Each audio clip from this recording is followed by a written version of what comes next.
يا أيها الذين آمنوا اذكروا الله ذكرا كثيرا وسبحوه بكرة وأصيلا.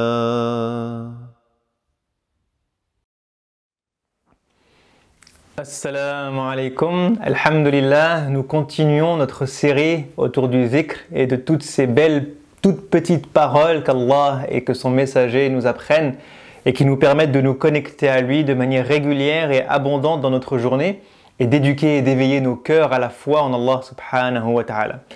Alors la parole dont on va parler aujourd'hui est une parole que nous connaissons tous, qui est très simple, mais qu'on n'utilise pas forcément toujours ni de la bonne manière. Cette parole, c'est la parole de Bismillah. Alors Bismillah, c'est une parole qui, je dirais, a trois grands avantages. À partir du moment où on la comprend, elle a des bienfaits énormes dans notre journée et du coup on doit essayer, encore une fois, comme toutes les autres paroles, eh bien, de lui accorder une place et de faire d'elle une routine ou un réflexe lorsqu'on va faire certaines choses et de l'intérioriser dans nos cœurs pour que cette parole puisse porter ses fruits spirituels. Alors quels sont ces trois grands bienfaits que je voulais partager avec vous aujourd'hui autour de la parole Bismillah et pourquoi finalement dire Bismillah? Parce que les gens finalement se disent je mange, je bois, je travaille, j'agis, je dors.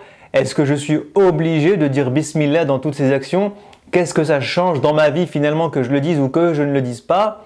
Et donc c'est à ça qu'on va s'intéresser aujourd'hui. Alors premier bienfait de dire Bismillah, c'est tout simplement d'évoquer le nom d'Allah subhanahu wa ta'ala. Allah subhanahu wa ta'ala, encore une fois dans les premières sourates qu'il révèle à son messager sallallahu alayhi wa sallam, il y a sourate Al-Muzammil. Et dans sourate Al-Muzammil, Allah subhanahu wa ta'ala dit quelque chose qui devrait nous parler à nous, gens du 21e siècle, en 2023, où on est très pris dans ce métro boulot dodo, où on n'a pas forcément le temps de nous rapprocher d'Allah subhanahu wa ta'ala ou de passer une heure à prier ou à invoquer ou à évoquer Allah subhanahu wa ta'ala. Et Allah dit à son messager sallallahu alayhi wa sallam, il lui dit Inna laka fin nahari sabahan tawila wadhkur isma rabbika wa tabattal ilayhi tabtila. Allah subhanahu wa ta'ala lui dit Inna laka fin nahari sabahan tawila. Ya Rasulallah, tu as durant la journée de longues journées de travail. Tu as de longues actions, de longues activités. Autrement dit, à l'époque du prophète sallallahu alayhi wa sallam, les 35 heures n'existaient pas, les 40 heures non plus, les 49 heures non plus, les 50 heures ou les 60 heures n'existaient pas. Il n'y avait pas de week-end, il n'y avait pas de congés payés, il n'y avait pas de RTT. À l'époque du prophète sallallahu alayhi wa sallam, les gens mangeaient pour vivre. Et pour manger, ils devaient travailler. Et donc ils travaillaient pour manger, pour vivre, subhanallah. Donc le fait de travailler à l'époque était une nécessité. Parce que je ne peux pas manger, je ne peux pas nourrir ma famille, je ne peux pas construire ma maison, je ne peux rien payer, si je ne travaille pas. Et au vu des complexités des saisons, du commerce et de tout ça, il n'y avait rien de garanti à l'époque. Donc les gens travaillaient pratiquement jour et nuit.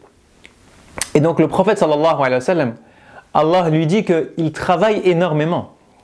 Et donc il ne lui demande pas d'arrêter son travail pour adorer Allah. Il ne lui demande pas d'arrêter son travail pour faire la da'wah. Il lui dit, je vais te donner un outil qui va te permettre d'avoir les deux en même temps. D'allier l'utile et la spiritualité. D'allier l'utile en travaillant, en faisant ce que tu as à faire dans ta journée, en te nourrissant, toi et ta famille, en œuvrant pour le bien, en étant utile à la société, ce que Allah nous demande à tous de faire en tant que croyants. Et de la même manière, ne pas oublier Allah subhanahu wa ta'ala. Et donc cet outil-là, un des outils qu'Allah lui donne, c'est d'évoquer le nom d'Allah. Il lui dit « Wadhkur isma rabbik wa tabattal ilayhi tabtila » Dans Surat Al-Insan, Allah lui dit وَاذْكُرِ اسْمَ رَبِّكَ بُكْرَةً وَأَصِيلًا. Donc, le matin et le soir, toute la journée, tu peux évoquer le nom d'Allah. Et c'est quoi ce nom d'Allah? c'est Allah. Donc pour l'évoquer, on dit Bismillah. Donc on évoque le nom d'Allah subhanahu wa ta'ala. Et quand on évoque le nom d'Allah subhanahu wa ta'ala, eh bien c'est un outil simple qui prend une seconde et qui nous permet de nous rappeler d'Allah subhanahu wa ta'ala dans nos journées, qui nous permet juste d'évoquer son nom. Et lorsqu'on évoque le nom d'Allah subhanahu wa ta'ala, eh bien lui en retour va évoquer notre nom. Lorsqu'on l'évoque dans une assise, Allah subhanahu wa ta'ala nous évoque dans une assise qui est meilleure que la nôtre. Donc juste le fait de dire Bismillah nous permet de nous rappeler d'Allah subhanahu wa ta'ala. Il nous permet de nous rappeler de pourquoi est-ce qu'on va faire telle action. Il nous permet de rester en conformité et en droiture avec ce qu'Allah subhanahu wa ta'ala attend de nous. Il est rare qu'on fasse un péché en démarrant par Bismillah. Il est rare qu'on ait une journée pleine de bêtises alors que toutes les 10 minutes ou toutes les heures ou toutes les 2 heures, à chaque fois qu'on s'en rappelle, eh bien on dit Bismillah pour démarrer une action. Donc Bismillah est une parole simple et qui permet de remplir la journée avec l'évocation d'Allah subhanahu wa ta'ala, de faire que cette langue eh bien, ne soit pas sèche et oublieuse eh bien, du nom d'Allah subhanahu wa ta'ala, ne fasse pas que ce cœur soit dans l'oubli complet d'Allah subhanahu wa ta'ala, même lorsqu'il agit dans sa journée, même lorsqu'il travaille. Allah est en train de dire à son messager « Inna laka fin nahari sabahan tawila » Tu as énormément de boulot. Tu as énormément de boulot. Mais ce n'est pas parce que tu as énormément de boulot que tu es occupé entre métro, boulot, dodo, occupé avec ta famille, occupé avec tes activités associatives, qu'il faut oublier Allah subhanahu wa ta'ala. Et donc cette parole-là est d'abord et avant tout une parole qui permet de وَذْكُرِ اسْمَ رَبِّكَ, de te rappeler, de faire du dhikr en te rappelant du nom de ton Seigneur, du nom de ton Créateur et en disant Bismillah, même au travers de tes activités de cette vie d'ici-bas. Donc ça, c'est la première des choses. La deuxième chose à laquelle on ne fait pas toujours très attention et qui est d'ailleurs mal traduite encore une fois lorsqu'on traduit cette parole en français ou dans d'autres langues, eh bien c'est que lorsqu'on traduit Bismillah, on traduit par « au nom d'Allah ». Sauf qu'en vrai, ce n'est pas « au nom d'Allah ». C'est avec le nom d'Allah. Parce que la première lettre de ce mot, enfin de cette phrase, c'est le ba. Et ba, bism, ça veut dire avec le nom d'Allah. Subhanallah.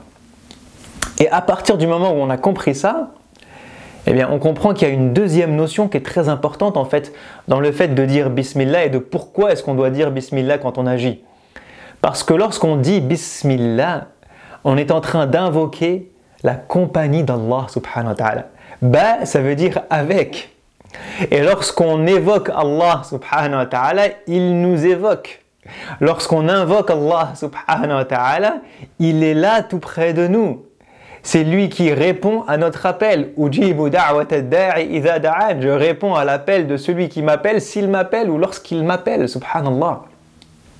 Donc le fait de dire Bismillah signifie Ya Allah, je vais accomplir cette action en ta compagnie. J'invoque ta présence auprès de moi. J'invoque ta compagnie auprès de moi dans tout ce que je vais accomplir dans l'action que je viens de démarrer. Je suis en train de démarrer ma journée ou de démarrer une action spécifique et j'invoque la compagnie et la présence d'Allah subhanahu wa ta'ala auprès de moi. Et ça, c'est grandiose. Ça, c'est quelque chose de majestueux. Ça, c'est quelque chose de magnifique. Lorsqu'on accomplit quelque chose et qu'on a la certitude et la conviction que Allah est avec nous, que Allah est tout près de nous, que Allah est en train de nous accompagner dans ce qu'on va faire. Autrement dit, Ya Allah, je ne veux pas faire ça tout seul parce que je sais que j'ai besoin de toi. Ya Allah, je veux que tu sois à mes côtés, que tu m'aides, que tu me guides, que tu me montres la voie, que tu me rendes efficace, que tu me permettes d'avancer, que tu me donnes le succès, que tu me donnes une bonne journée, quel que soit ce que vous voulez faire dans votre journée. Cette chose entre la faire avec Allah à vos côtés et la faire sans Allah à vos côtés, c'est le jour et la nuit, c'est l'obscurité et la lumière, ça n'a rien à voir. Le résultat, l'apaisement du cœur, la manière de faire, le contentement, l'agrément, la sagesse, l'efficacité, tout ce qu'il va y avoir autour de votre action ne sera pas du tout pareil si Allah est avec vous, Bismillah, est à vos côtés et que le nom d'Allah vous accompagne, le nom d'Allah est votre compagnie, ou que Allah est totalement absent de votre action et absent de tout ce que vous voulez faire. Vous imaginez que vous voulez faire un projet et que vous êtes en train de monter une équipe et que vous avez besoin du meilleur expert dans tel domaine ou de la personne qui maîtrise le mieux telle manière de fabriquer, le meilleur technicien dont vous avez besoin ou le meilleur informaticien ou le meilleur médecin qui connaît ce sujet, qui connaît cette maladie. Vous avez besoin du meilleur à côté de vous pour vous accompagner dans ce projet, dans cette action, pour que cette action marche et qu'elle soit efficace. Et là, Allah subhanahu wa ta'ala vous dit, si tu évoques mon nom, si tu me demandes d'être avec toi, à tes côtés, en ta compagnie, eh bien, c'est Allah qui sera dans ton équipe. C'est Allah qui sera ton compagnon. C'est Allah qui sera ton allié. C'est Allah qui t'accompagnera dans chacun de tes pas et dans chacun de tes projets et dans chacune de tes actions. Donc, Bismillah, pourquoi dire cette parole? Pour avoir Allah avec nous et à nos côtés et en notre compagnie dans chacune des actions qu'on met en place. Donc on a dit numéro 1, lorsqu'on dit Bismillah, on évoque Allah et c'est un rappel pour le cœur, c'est un rappel pour la langue, c'est un rappel pour l'esprit, c'est une manière de nous connecter à Allah et de ne pas l'oublier, même dans nos moments de travail, d'œuvre, d'action, de famille, de petites choses qu'on fait au quotidien, Allah n'est pas oublié. Deuxièmement, c'est une manière d'invoquer sa compagnie, sa proximité avec nous et de ne pas être seul ou de ne pas être juste avec les gens que j'ai réunis, mais d'avoir Allah à mes côtés comme allié et compagnon. Le troisième grand bienfait de cette parole Bismillah, eh bien, c'est ce qui découle naturellement du fait d'avoir Allah comme allié et comme compagnon. C'est d'avoir la réussite, d'avoir la baraka, d'avoir l'aide, d'avoir la protection, d'avoir la miséricorde, d'avoir le savoir, d'avoir tous les attributs et les noms d'Allah subhanahu wa ta'ala qui m'accompagnent dans l'action que je suis en train d'accomplir. Et donc cette parole, lorsqu'on dit Bismillah et qu'on va démarrer cette action-là, eh bien va donner de la baraka. Pourquoi? Parce que le nom d'Allah est plein de bénédictions. Et c'est ce que Allah subhanahu wa ta'ala dit dans le dernier verset de Surat Ar-Rahman. Il dit Tabarak ismu rabbika dhul jalali wal ikram. Tabarak ismu rabbik. Le nom de ton Seigneur est plein de baraka. Il est plein de bénédictions. C'est quoi la baraka? La baraka, c'est l'augmentation du bien. C'est lorsque les choses ne sont pas juste bien, mais qu'elles deviennent immensément bien. C'est lorsque la rentabilité d'une action dépasse l'entendement. La baraka, c'est lorsque les savants nous disent le résultat de Al-Qalil devient comme Al-Kathir. C'est comme si vous agissiez peu et que les résultats étaient immenses. Vous imaginez, on pourrait appeler ça de nos jours de la productivité ou de l'efficacité. Vous allez travailler 1 heure et c'est comme si vous aviez travaillé 2 heures, 3 heures ou 10 heures. Vous allez peut-être manger peu, mais Allah va mettre de la baraka dans ce que vous avez mangé et ça va vous donner une énergie saine. Ça va vous aider à ne pas fatiguer, à ne pas tomber malade, à ne pas avoir de coups de barre. Subhanallah, à ne pas avoir d'intoxication lorsque vous mangez. La baraka est même dans le peu. C'est pour ça que le prophète sallallahu alayhi wa sallam d'ailleurs, lorsqu'il nous parle du mois du Ramadan et du Suhour, donc ce moment durant la nuit où on mange un tout petit peu pour tenir la journée, il nous dit il y a dans le Suhour une baraka. Ça veut dire que même si c'est un petit moment et même si c'est un tout petit menu, que vous ne mangez pas grand chose, eh bien Allah met de la baraka dans ce moment-là. Allah nous dit qu'il met de la baraka dans les matinées. On dit, nous, en France, que le monde appartient à ceux qui se lèvent tôt. Subhanallah. Allah et son messager nous dit que Allah a mis de la baraka à sa umma dans les moments matinaux. Dans les moments matinaux, ça veut dire que les gens qui travaillent tôt le matin, qui se réveillent tôt le matin, auront bien plus d'efficacité, de productivité et de baraka en disant Bismillah et en démarrant leur journée que des gens qui vont attendre 10h, 11h, midi pour commencer à s'activer, subhanallah. Donc la baraka, c'est ça. Et Allah nous dit Tabarakasmu Rabbika. Lorsque on invoque et qu'on évoque le nom d'Allah subhanahu wa ta'ala en démarrant une action et en disant Bismillah, eh bien toute la baraka d'Allah subhanahu wa ta'ala tombe sur cette action. Toute la baraka et les bénédictions tombent sur cette action. Ce qui veut dire que cette action va être bénéfique. Cette action va grandir en bien. Cette action va rentrer dans un cercle vertueux où elle appelle une autre bonne action.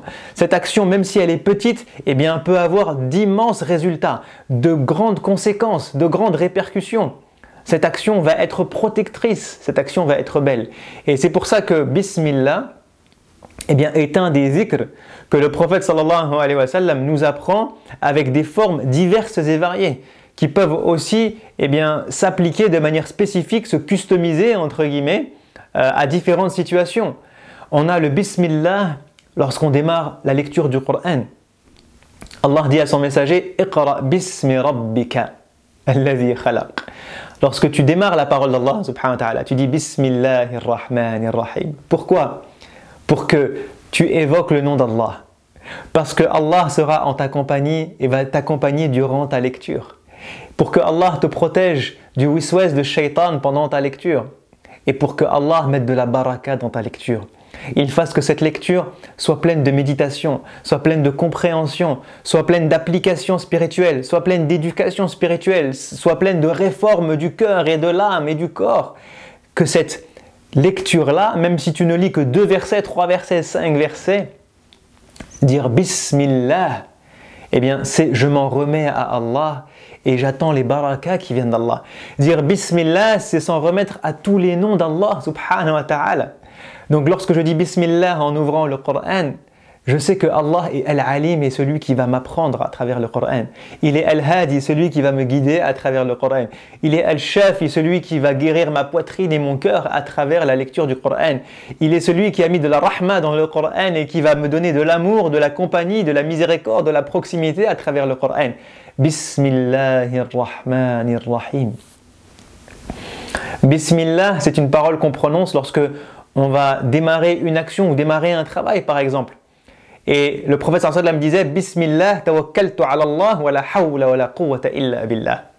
Donc lorsqu'il démarrait un travail, qu'il démarrait une action, il disait déjà Bismillah pour tous les bienfaits qu'on a dit et il y rajoutait tawakkaltu ala Allah, je place ma confiance tout entière en Allah lorsque je mets cette action wa la hawla wa la quwwata illa billah et ma force et ma volonté n'est que par Allah subhanahu wa ta'ala. Si je réussis, si j'arrive à gagner, si je suis dans le succès, si j'ai un bon résultat avec ça, si j'arrive à me concentrer, à être intelligent et compétent et trouver la solution, eh bien, ou à mémoriser parce que je suis étudiant, eh bien, ce sera par la force et la volonté et la grâce d'Allah subhanahu wa ta'ala. Parce que j'ai démarré cette action avec le nom d'Allah. Avec le nom d'Allah, en compagnie du nom d'Allah subhanahu wa ta'ala. Bismillah, c'est une parole que le prophète sallallahu alayhi wa sallam prononce lorsqu'il mange. Combien de gens mangent mais sont fatigués? Combien de gens mangent mais tombent malades? Combien de gens mangent mais s'endorment juste après avoir mangé? Combien de gens mangent et ont des intoxications? Combien de gens mangent et dorment mal? Combien de gens mangent et prennent du poids? Combien de gens mangent et deviennent diabétiques ou ont du cholestérol? Combien de gens mangent et mangent mal? Ou mangent même des choses qui sont à peu près saines, mais qui ne donnent pas les impacts et les conséquences qu'on attend. Eh bien, Bismillah met de la baraka dans ce qu'on mange. Puisqu'on dit Bismillah, Allahumma barik lana fihima razaqtana. Lorsqu'on regarde notre plat et qu'on mange, qu'il y ait beaucoup dans l'assiette ou qu'il n'y ait pas beaucoup dans l'assiette, on demande à Allah de mettre de la bénédiction dans ce qu'il est en train de nous donner à manger. C'est lui qui nous donne cette nourriture, on s'en rappelle. C'est lui qui subvient à nos besoins, on s'en rappelle, et en même temps, eh bien, on lui demande de mettre de la baraka, de la bénédiction dans ça. Ce qui veut dire, Inch'Allah, que lorsque je vais manger ça, eh bien, ça va me maintenir en forme. C'est la première fonction de la nourriture, c'est de nous maintenir en forme, de nous maintenir éveillés, de nous permettre eh bien, d'œuvrer dans la journée, de nous permettre de tenir. C'est l'essence qui nous permet d'avancer. Mais si cette nourriture eh bien, devient contre-productive, et qu'elle perd sa baraka, et qu'elle donne des maladies, ou qu'elle donne de la somnolence, ou qu'elle donne de la fatigue, ou qu'elle donne du surpoids, eh bien c'est que cette nourriture a perdu sa baraka. Et donc c'est pour ça qu'on doit demander à Allah subhanahu wa ta'ala eh bien, de mettre de la bénédiction dans ce qu'il nous donne à manger avec cette parole Bismillah. Dans les invocations du matin et du soir, le prophète sallallahu alayhi wa sallam disait Bismillah alladhi la yadurru ma'a ismihi shay'un fil ardi wa la fis sama' wa huwa as-sami'ul 'alim. Il évoquait le nom d'Allah subhanahu wa ta'ala qui, avec son nom, rien ne peut eh bien, nous amener un mal. La yadurru ma'a ismihi shay'un fil ardi wa la fis sama'. Il n'y a rien dans les cieux ou dans la terre qui puisse nous faire du mal avec le nom d'Allah subhanahu wa ta'ala. Autrement dit, ça veut dire quoi? Ça veut dire que c'est Allah qui décide du bien et du mal qu'il y a sur terre. C'est Allah qui décide de vous envoyer une épreuve ou pas. Et c'est Allah qui décide de vous protéger. Et le prophète sallallahu alayhi wa sallam, eh bien, sait que rien, aucun mal ne peut nous toucher si ce n'est celui que Allah subhanahu wa ta'ala lui-même décide à partir du moment où son nom est avec nous. Donc son nom avec lequel aucun mal ne peut arriver. Rien ne peut passer au-dessus du nom d'Allah subhanahu wa ta'ala. Rien n'est plus fort qu'Allah subhanahu wa ta'ala. Donc ce qu'il lui décide advient et ce qu'il ne décide pas n'advient pas. Subhanallah. Donc c'est un autre zikr que le prophète sallallahu alayhi wa sallam faisait le matin et le soir pour se protéger de tout mal dans la journée. Et donc pour bénéficier encore une fois de la baraka du nom d'Allah, puisqu'il est Al-Hafir. Il est Al-Hafir, celui qui protège de tout mal, subhanahu wa ta'ala. Donc là, je vous en ai donné quelques-uns, mais il y en a d'autres, je vous invite à les chercher. Et même si vous ne les connaissez pas, même si vous ne connaissez pas le détail eh bien, de ces différentes variantes de Bismillah, juste démarrer avec Bismillah. Lorsque je démarre un travail ou une action, je dis Bismillah. Lorsque je m'installe quelque part, je dis Bismillah. Lorsque j'allume mon ordinateur, je peux dire Bismillah. Lorsque je commence à manger, je dis Bismillah. Lorsque je ouvre la porte de la voiture et que je rentre et que je démarre le moteur de ma voiture, je peux dire Bismillah. À chaque fois que je démarre une action, lorsque je mets un vêtement et que je vais qu'Allah mette de la baraka dans ce vêtement et qu'il ne se déchire pas et qu'il puisse perdurer pendant des années et que je le porte pendant des années et qu'il reste comme neuf, subhanallah, eh bien je dis Bismillah. Lorsque je rentre chez moi à la maison et que j'ouvre la porte de chez moi, je dis Bismillah.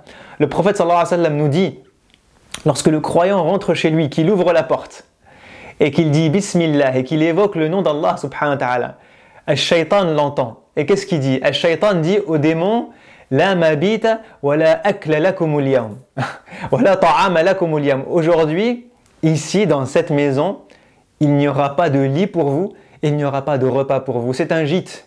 Il n'y aura pas de table d'hôte, il n'y aura pas de chambre d'hôte pour les démons aujourd'hui. Pourquoi? Parce que vous avez dit Bismillah en rentrant chez vous.